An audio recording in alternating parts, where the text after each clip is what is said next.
تھا۔ فرمانے لگی مجھے معلوم ہے خدا کی قسم جب سے حسان بن ثابت نے میرے محبوب کی شان میں یہ نعت پڑھی ہے مجھے سارے دکھ بھول گئے۔ یہ نعت پڑھی ہے تب سے سارے ذاتی دکھ مجھے بھول گئے۔ وہ پوچھتے ام المومنین کون سی نعت؟ تو حسان بن ثابت کی نعت کا یہ شعر حضرت عائشہ صدیقہ نے پڑھ کے سنایا اور میں آپ کو سناتا ہوں۔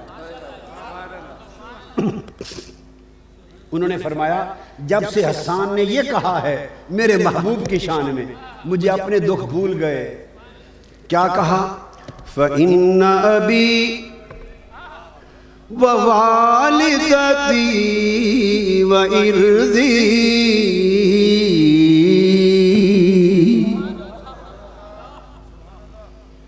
فَإِنَّ أَبِي وَوَالِدَتِي وَعِرْضِي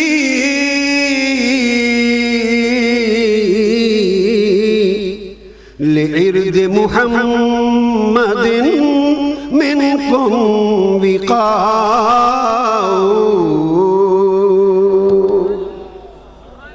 کہ حسان نے تم نے سنا نہیں یہ کہا ہے کہ میرے باپ کی عزت، میری ماں کی عزت اور میری عزت یا مصطفیٰ ساری عزتیں قربان ہو کر آپ کی عزت کی ڈھال بن جائے۔ جو دشمن آپ کی شان میں گستاخی کرے میں، میری ماں، میرا باپ عزتوں سمیت قربان ہو جائیں اور آپ کی حفاظت کر لیں۔ فَإِنَّ أَبِي وَوَالِدَتِي وَعِرْضِي لِعِرْضِ مُحَمَّدٍ مِّنْكُمْ وِقَاءٌ۔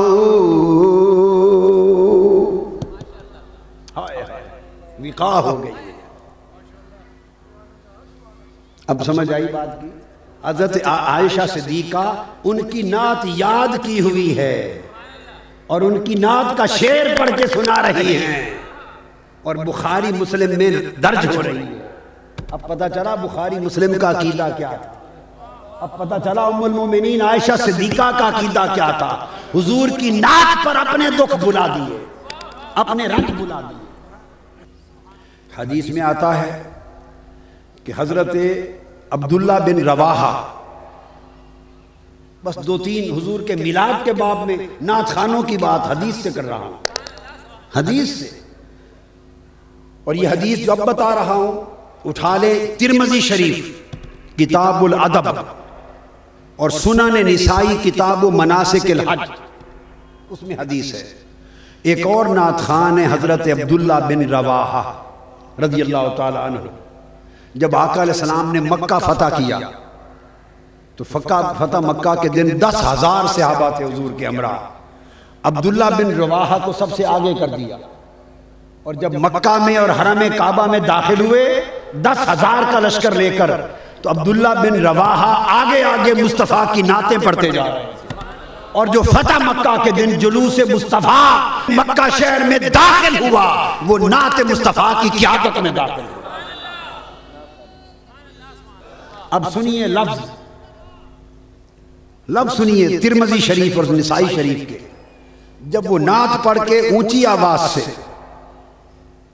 آگے چل رہے تھے تو سیدنا فاروق، ہر ایک کا ایک اپنا ذوق ہوتا ہے، اپنی طبیعت ہوتی ہے، تو سیدنا فاروق اعظم رضی اللہ تعالیٰ عنہ کو خیال آیا کہ حرم کعبہ ہے، ساتھ آقا علیہ السلام بھی ہیں، اور یہ اونچی اونچی آواز کے ساتھ سر سے نعتیں پڑھ رہا ہے، تو آپ نے اس کو روکا۔ سیدنا فاروق اعظم نے کہا یابن رواحہ بین یدی رسول اللہ صلی اللہ علیہ وآلہ وسلم وفی حرم اللہ تقول الشعر۔ سیدنا فاروق اعظم نے کہا کہ عبداللہ بن رواحہ اللہ کے گھر حرم کعبہ میں اور رسول اللہ کے سامنے تم شعر پڑھ رہے ہو، شعر پڑھ رہے ہو۔ یہ بھی ایک سوچ ہے، ایک سوچ ہے۔ اب آقا کا جواب بھی سن لیجیے۔ تو یہ کہا شعر پڑھ رہے ہو تم حضور کے سامنے کعبے کے حرم میں؟ انہوں نے یہ بات کہی عبداللہ بن رواحہ سے، آقا علیہ السلام نے سن لی، ہائے آقا نے سن لی۔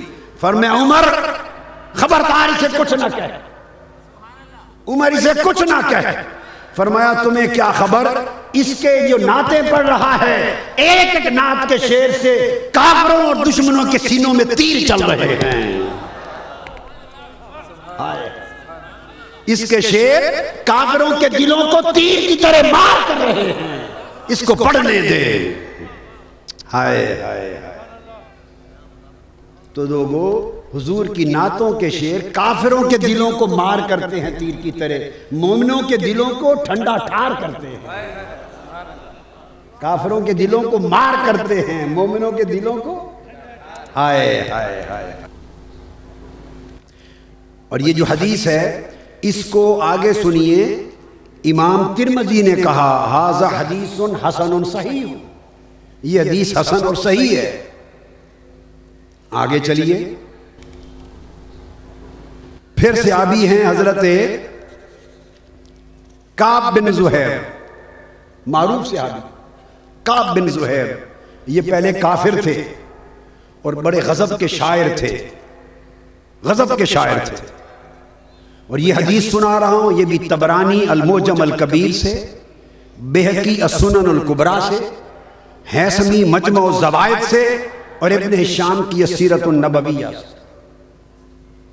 شاعر تھے اور معاذ اللہ اسلام کے خلاف اور حضور علیہ السلام کے خلاف شعر لکھتے تھے، حجب کہتے تھے، آقا کے خلاف، کافر جو تھے اسلام کے خلاف۔ تو صحابہ کو بڑا غصہ تھا اور آقا بھی خفا تھے، بڑے ناراض تھے۔ اس کا نصیب جاگا کعب بن زہیر کا، اور مسلمان ہونے کی غرض سے تائب ہو کر مدینہ آ گیا۔ آ کر رات کو کسی کے گھر ٹھہرے، صبح آ کر آقا علیہ السلام کے پیچھے نماز پڑھی، آمنا سامنا نہیں ہوا تھا۔ نماز پڑھ کے کسی سے پوچھا حضور کون ہے صلی اللہ علیہ وسلم، انہوں نے فرمایا یہ آقا بیٹھے۔ آقا علیہ السلام کے سامنے آ کے بیٹھ گیا، اپنا ہاتھ حضور کے ہاتھ میں دے دیا اور پوچھا یا رسول اللہ، کعب بن زہیر حضور کی بارگاہ میں توبہ کر کے مسلمان ہونے کی غرض سے مدینہ آیا ہے، اگر آپ اس کو معاف کر سکتے ہوں، اجازت دیں تو اسے بلا کے آپ کے پیش کر دوں۔ خود کہہ رہا ہے کعب بن زہیر تائب ہو کر آیا ہے مدینہ میں، مسلمان ہونا چاہتا ہے، آپ کے دست اقدس پر اگر آپ معاف کرنا چاہیں تو اسے بلا کے پیش کر دوں۔ حضور نے فرمایا ہاں اس کو معاف کرتا ہوں، لاؤ۔ جب آقا نے فرمایا، اس نے کہا حضور میں خود کعب بن زہیر ہوں، میں کعب بن زہیر ہوں۔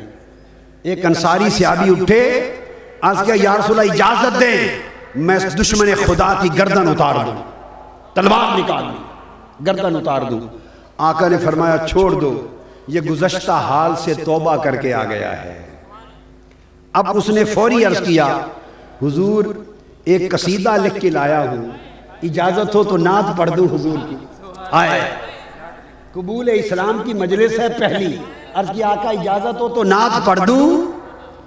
آقا نے فرمایا سنا دو۔ تو وہ تو روز روز محفل نعت سجتی تھی، ہر روز حضور کی میلاد کی محفلیں، نعت کی محفلیں، شان مصطفیٰ کے بیان کی محفلیں سجتی تھی ہر روز۔ آقا نے فرمایا سنا دو۔